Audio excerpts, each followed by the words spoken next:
All right. Glad to have you here. Thank you. Thank you for having me. Yes. So tell the audience your name, and I'm Lulu, and I'm here with your name. So my name is Brian. Also go as Zen. Mm-hmm. As Zen? Yes, is your Zen. Kind of code name for like the spiritual community, kind of, or yeah. After I got to a point where spiritually I had ascended to a point where I was really no longer Brian or really a name or a person. Yeah. I was more of a state of being. Yeah. So more of a state of being of Zen, Yeah. more of a frequency more than an actual person. Yeah. Kind of letting your the injured personality dissolve. As the ego dissolves away, you kind of Mhm. become something different. Yeah. And as it became something different, the name that came through was Zen. Yeah. Nice. It's kind of like you're reborn into something else. Exactly, and you're present. Right. Yeah. That's nice, and that's nice and short. And you have a cool necklace on. Does that fit with your state of being? Oh, it does. Yeah, this is Moldavite. Yeah. Yeah, so this is comes from meteorites or other planets. So apparently a meteorite came down. It came down and it exploded. And then there was inside the ground was these crystals called tektites. Okay. And they were a natural part of the environment there. Okay. When the meteorite exploded and it melted all of the ground, the tektite turned from black to this green. And this green is actually, although it looks dark green, it's actually see-through. Yeah. It's like translucent. Sea glass almost or something. Yes. You hold it up with against the light. Sure. Yeah. Yeah. It kind of So I don't know if you can even see that. Yeah. Can't really I see love through that. it. Yeah, I wore a piece for a long time, and that was life-changing time for me too. It's interesting that you would be drawn to that at this time. How long have you been wearing that? So I was waiting for the perfect piece. It took several years before I found it. I wanted a triangle piece. And it's shaped like a grail, you know, so when the triangle's pointed down, it holds, it's like a cup, it holds something. Yeah. And that was the shape I was just drawn to. And when I seen this particular piece, I seen it at a trade show in Denver, and I was like, oh my God, there's the piece. There it is. Nice. And it was hand designed. It has a copper wrapping, so it does have the, I guess it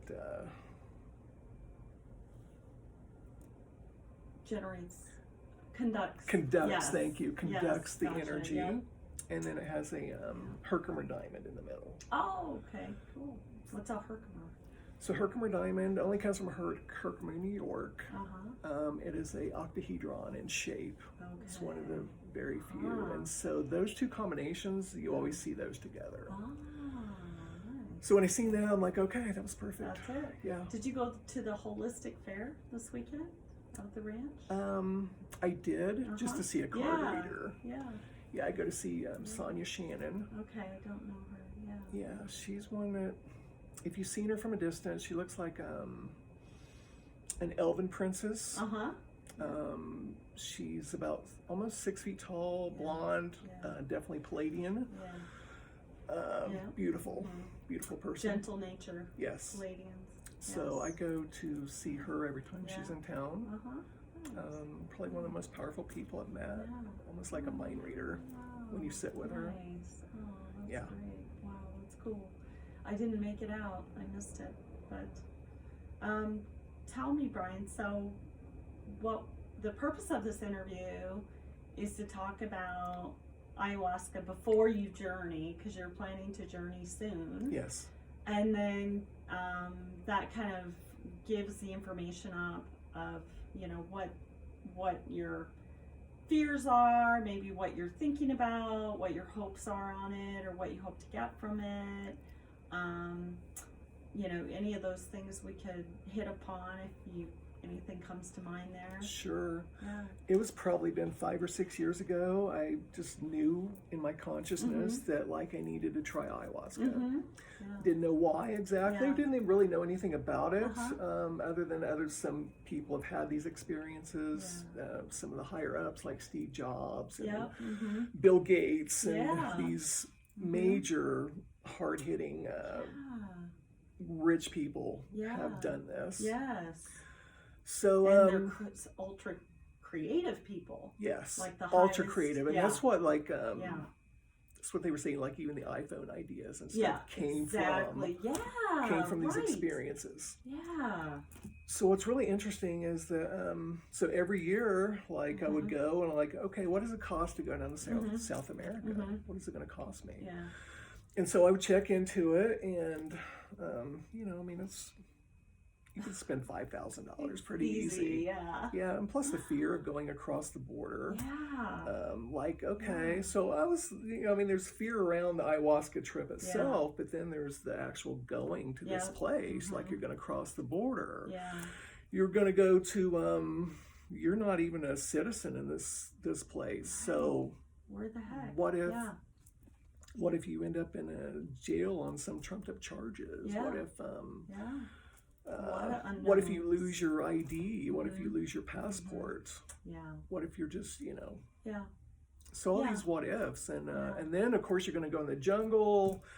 You're going to be in this place where you don't speak the same language. You have spiders the size of your head. Yeah, you got snakes. Porta potties outside. Porta potties. Dug holes. Yeah. So, and this culture that you're not even familiar with, and you're going to go out in the middle of the jungle and you're going to do this plant medicine that you don't know anything about, and you're going to do that at night. The whole thought of that was just pretty overwhilming, but yet every year, I'd be like around tax check time, can I do this? And I didn't. I didn't really want to take the resources away from the family. You It's know, a lot. So it was a lot. It's a lot, and then, you know, you have to really, really, really want it or need it or be really desperate. And, you know, for some people, like, it's like, well, I'm getting ready to die because I have cancer. I'm desperate enough to go do it. But, or, you know, I have all this extra money from an inheritance, so I'll go do it. But, you know, for the average Joe, I mean, that was, I totally get that. I mean, I was like, there's no way I'm going to spend my resources and get down there. Like, you know, it just doesn't fit with what I need to do. So, I totally get that. And I think a lot of people are going to hear that and see how much more simple it can be. And, you know, I'm proud that I've found a way to offer that to people who are ready in such a unique solo way. So let's talk about the solo part. How are you feeling about soloing or just being, you know, like even if you do it here in my house in your own room, or even in the other room and just having my presence here, but not actually like shaking the rattle over your head, and kind of doing that thing. Yeah, because that was kind of like wrapped up in that too. Like, I need this? Apparently, I need this shaman to do these things, and I mean that's kind of what they lay out. I wasn't even really sure why I was going to do the ayahuasca, and then recently it really came to me that it was just simply about a life reboot. That when we get done with this, you're going to have a complete life, a brain reboot. You're going to have a life reboot. So the solo part, and you and I had talked about when I found the Tree of Life, at first I was a little nervous about it. So I started doing my own research. I'm like, okay, what is this experience going to be like? What is this going to be like? So I started seeing interviews from other people. Joe Rogan from YouTube. Oh, he's got so many so does he famous do it? people. Oh yeah. So he has so many famous people that have come onto the show, like Ron White, the comedian, who he was just a wreck from alcoholism. He went down there, and when his life rebooted from this stuff, he's cleaned up his life. It has changed his life completely. Good. So Joe Rogan and Good examples. you know, I just love his stuff, and all the people that come on there are famous people, and so you can kind of like, this is It's like, if they they went can down do there. it, I Right. can do Right. it. You know? Yeah, exactly. And they had a lot more to lose. Yeah. Things didn't work out. Yeah, for them, right? exactly. Right. But all these people had these amazing experiences, and yes, some of them were kind of a little scary. But even the ones that were scary, they said, you know, even when I face these sometimes demons in these trips, that when I was done, I felt better and knew that I needed to overcome that fear. Yeah. So I'm okay with doing, at this point, I've done enough research now that I'm ready to do the solo. Good. Yeah. Yay. Good. In your own home? Yes. Or, okay. Yes. Well, that I can't wait for the post interview to see how that goes for you. Yes. I know it'll be great. Are you planning to play music? I recommend it. Yes, I already got a playlist lined up. There is something called, I think it's Ayahuasca, which is the South American stuff that the shamans play. Like the Icaros. The Icaros, sorry. Icaros. The Icaros, yeah, the Those Icaros. Icaros, and they're like, think of them as their carols. Yes. Yeah. Apparently something about that music almost like talks to the plant spirit. Yeah. And it helps with the journey. So if you think of the spirit world and all the frequencies and vibrations, and you know so much about that because you're kind of all about that. Yes. And so the music puts that context into you, and that's what you attract. Yes. And that the difference between that and what's in you is what can make you purge. Yes. So when you draw in love from these, you know, musicians sort of that are singing these Icaros, or love even from musicians of your own culture, like the Beatles guys singing about, I mean, those things can, and like, holy moly, you know, Hallelujah. Yeah. That song, you Sure. can play that by 5 different people in one journey and just start crying. Yeah. And all of those vibrations and frequencies come into you, and they counteract the ones that need to be moved out of you. So if you could say, in some ways, we're being possessed by negative spirits that have hooked into us. Right.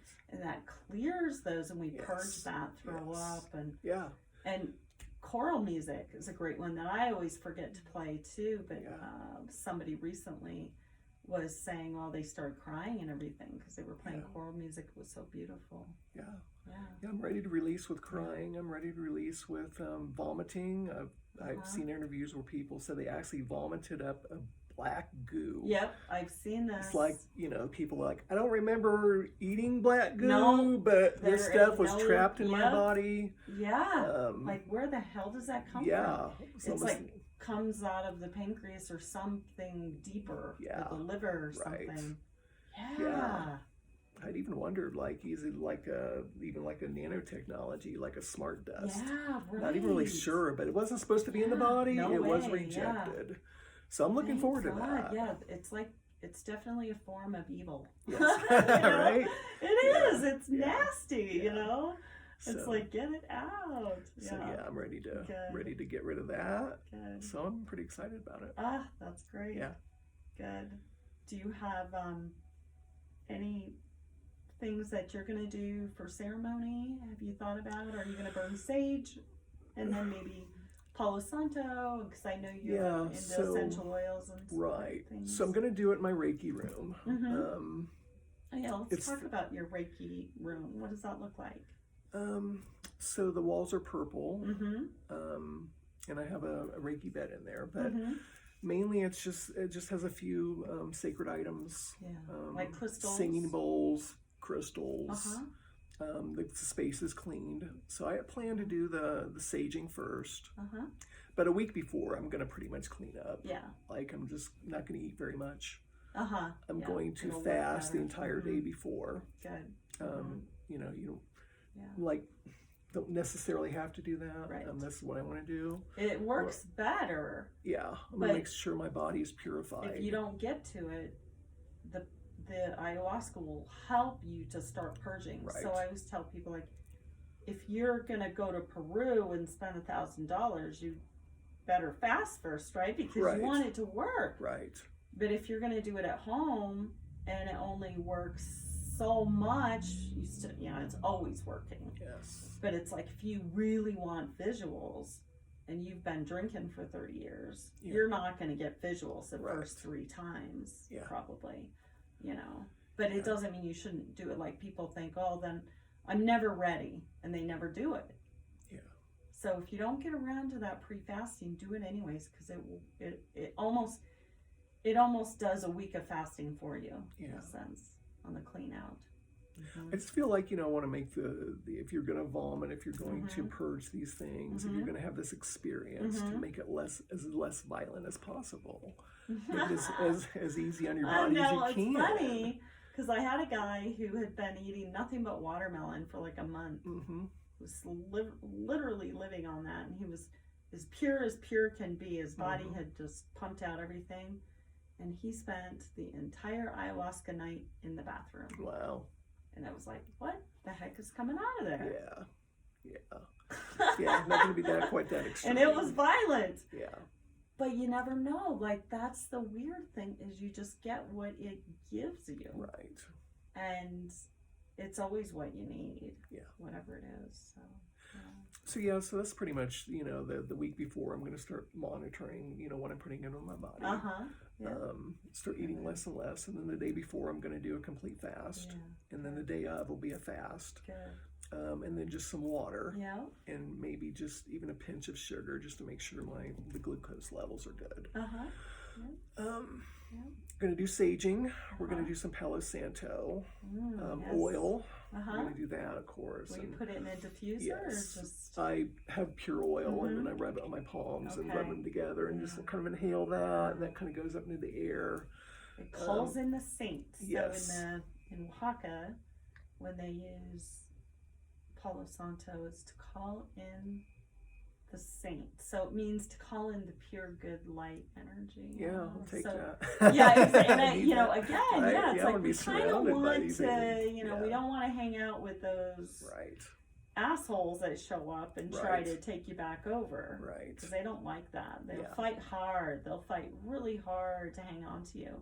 And, for me, I don't see it as a level of consciousness. I see it as literal spirits. Yeah. And I know, we want to talk about the subconscious and the conscious because it doesn't scare people away as much. But it's hard to say, well, that subconscious really wants to hang on tight to those, whatever it is, the beliefs or things. And sometimes you have to literally just kind of say, I don't need you. Yeah. I'm calling in the higher spirits. I'm calling in my spirit guides. Yeah. I'll be calling in some angels. Yeah. Any higher light beings that want to assist, any extraterrestrial, benevolent light beings that want to assist. I'm going to fill a room with those. And that will kind of be my shaman guides, I guess. Yeah, I'm excited for you. So next week, maybe, or what are you thinking, or tomorrow? I'm thinking 2 weeks. 2 weeks, Yeah, not this next coming week, but the following week after. Yeah. Get yourself in the right gears. I know you've had lots of transitions lately with your household and everything, and so it's good to be, comfortable with. Again, it just doesn't matter. You could have a breakup and do ayahuasca that night, or you could, wait 2 weeks and anything, really, anything goes. I mean, that's because it just, it's God's design. Yes. So I'm just open to experience. I'm excited about it. Good. Well, any questions for me or anything you want to add that your listeners that might be helpful to them or that you feel compelled to share? I think so. So you offer, which is really nice that you offer rooms for rent here. If somebody wants to have that experience here. Yeah. As long as they kind of become a member of the church and get on the kind of divine love and truth path. so that we are kind of working towards something that can be integrated, so it's not just kind of out there as an experiment. Right. And that can leave people hanging a little bit, I think. And so you just go to my website, treeoflifereligiousgroup.org, and then go under members and do the instructions of listening to the videos for that, and then make a donation, which you've done all of that, and I'd love to have you. I believe you're sort of the first up and coming elder for the church, is what it's, doing. Yay. And then from there, we're looking for, people to help the other people integrate. So as you become the shaman, so to speak, it'll take some time, but people that have a lot of spirituality in their backgrounds will move much quicker than someone without any of that knowledge, even of how to control the spirit world and stuff, and how to talk with it. How to talk with it is kind of a big one. So I'm looking forward to getting you on board with sounds good. Another step towards that. My advice for everybody is just do your research. Yeah. Start researching it. Understand what ayahuasca is, understand what you're going to do, understand what it's going to do to the brain. Did you watch any movies? I did not watch any Pacific movies. Yeah. So I watched a lot of interviews of people that basically before and after interviews, kind of like we're doing now, but the YouTubers full and of Soul them. Quest. Yes. And they have a lot of them. They're the biggest, I think, retreat in our country, aren't they? They're down in Florida. Yes. So they offer 3-day retreats. They go pretty quick and heavy. Yeah. And they have you do like a whole month of fasting and stuff because they want it to work. Yeah. Which makes sense if you're spending all that money. So, yeah, I'm, just kind of doing it in my, slow. It's like I'm here, and if I attract the right people, great. There's nothing in it for me. There's no big business or anything. It's a donation church. Yeah. And the material itself is so incredibly affordable to anybody who wants it. I make it just pennies almost. So, anybody that needs it can get it from me. They're not going to have to say no due to money. Right. And they shouldn't have to, because it grows in nature, and it's a plant. Yeah. So we can make that possible. Yes. Yeah. It's definitely the path to leaving the matrix. Control system. Holy moly, it is. It's a good cleanse on that one. That's for sure. Yeah, I always just come away feeling so much better after. Always exhaustion the first day after, and then you kind of go, I'm a little bit more expressive, or I got all this stuff done. Yeah.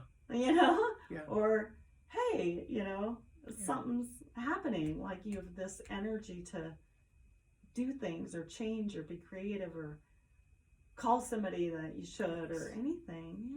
It's gonna be great. So thank you for bringing the ayahuasca to us, and you're welcome. Thank you for having me in this interview. And where can people contact you for Reiki or anything? No? Okay. You just share, you just exchange, with friends. All right. Well, thanks so much, Brian. Bye-bye.